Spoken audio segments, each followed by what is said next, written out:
சூசைடா தான் இருக்கு. அதில் அந்த சூசைடோட காசு என்ன அப்படின்னு பார்த்தீங்கன்னா அதிகமாக அவங்களுக்கு ஒரு ஸ்ட்ரெஸ் இருக்கும். ஒர்க் ஸ்ட்ரெஸ்ஸாக இருக்கலாம், ஸ்டடி ஸ்ட்ரெஸ்ஸாக இருக்கலாம். சில பேர் நீட் எக்ஸாமுக்கு நான் படிச்சுட்டு இருக்கும்போது என்னால் முடியலன்ட்டு இறந்து போயிடுறாங்க. அது எல்லாமே அவங்களோட ஸ்ட்ரெஸ்ஸு அவங்கள வந்துட்டு சூசைட் பண்ணிக்கிற தூண்டு. அப்போ அந்த ஸ்ட்ரெஸ் லெவலை நம்ம முன்னாடியே ப்ரிடிக்ட் பண்ணும்போது நம்மளால என்ன செய்ய முடியும் அப்படின்னா ஒரு உயிரை காப்பாற்ற முடியும். ஒரு உயிருக்கு கிடையாது.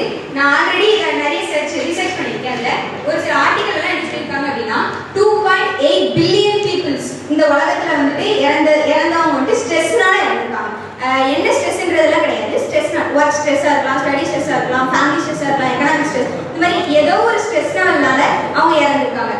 ஸோ இதுக்கு முன்னாடியே ப்ரிடிக்ட் பண்ணுறதுக்காக நான் ஒரு ப்ரோட்டோடைப் ரெடி பண்ணியிருக்கேன். இதில் என்ன அப்படின்னா ஜிஎஸ்ஆர் சென்சார் அப்படின்றது தான் என்னோட மெயின் காம்போனன்ட். இல்லை இது என்ன பண்ணும் அப்படின்னா இதுக்குள்ள 2 எலக்ட்ரோடு இருக்கும். இது மூலமா சின்ன ஒரு வால்டேஜ் வந்துட்டு வெளியேறும். சேஃப்டி வால்டேஜ், ஹியூமன் பீயிங்ஸ்க்கு சேஃப்டியான ஒரு வால்டேஜ் தான். அந்த வால்டேஜ் எல்லாம் வெளியே வரும்போது நமக்கு என்ன ஆகும் அப்படின்னா இப்போ நான் இப்போ உங்கள்கிட்ட எக்ஸ்பிளைன் பண்ணிட்டு போது எனக்கு ஒரு கை நடுங்குது, எனக்கு கொஞ்சம் ஸ்ட்ரெஸ் லெவலில் தான் நான் இருக்கிறேன், என்னால் எனக்கு வேர்க்க ஆரம்பிக்குது, நீ என்னோட கையை தொட்டு பார்த்தீங்கன்னா ஈரமாக இருக்கும். ஸோ நான் எப்போ ஸ்ட்ரெஸ் ஆகுறனோ அப்போ என்னோட ஹேண்ட் என்ன ஆகும் அப்படின்னா பெட் ஆகும்.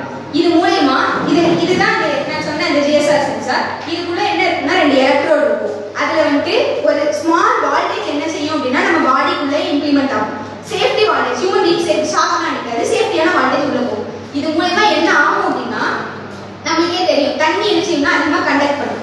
ஸோ நம்ம அதிகமாக வேர்த்து தண்ணி வந்தால் தான் இது சென்ஸ் ஆகும் அப்படியெல்லாம் கிடையாது. ஏன்னா இது உள்ள இருக்க போர்ஸ்ல தான், ஸ்கின்னோட போர்ஸ் இருக்கும், அதுக்குள்ள இருக்கிற மாய்ஸ்சரைசரை வச்சு தான் இது டிடெக்ட் பண்ணும். அப்போ நமக்கு ஈரம் ஆகுது அப்படின்னா அது மூலியமா நமக்கு கனெக்டிவிட்டி ஜாஸ்தி ஆகும். நீங்க பாத்தீங்கன்னா ஒரு இடத்துல தண்ணி கொட்டி இருக்குன்னு வச்சுக்கோங்க, அந்த இடத்துல நம்ம கரண்ட் சப்ளை கொடுக்கும்போது என்ன ஆகும் அப்படின்னா அதிகமாக கனெக்ட் பண்ணும். அந்த மாதிரி தான் எப்போ ஈரமாகுதோ கனெக்டிவிட்டி ஜாஸ்தி ஆகும். இந்த கனெக்டிவிட்டி ஜாஸ்தி ஆகும் போது இது டிடெக்ட் பண்ணும். இது டிடெக்ட் பண்ணி அது மூலியமா நான் இப்போ ஸ்ட்ரெஸ் லெவல் இல்லை நார்மலா இருக்கேன் அப்படின்னா என்னோட கை ஈரமா இருக்காது, நார்மலா இருக்கும்.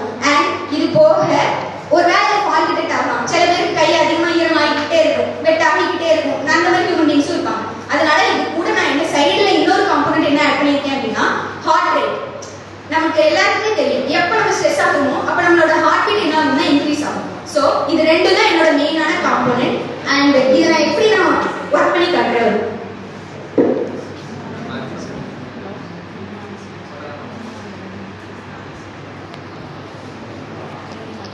நம்மளுக்கு புரியணும் அப்படின்றதுக்காக வேல்யூஸை 50% டிக்ரீஸ் பண்ணிப்பார். எனக்கு ஒரு ஸ்ட்ரெஸ் லெவல் இருக்கு அப்படின்னா 50 அவுட் ஆஃப்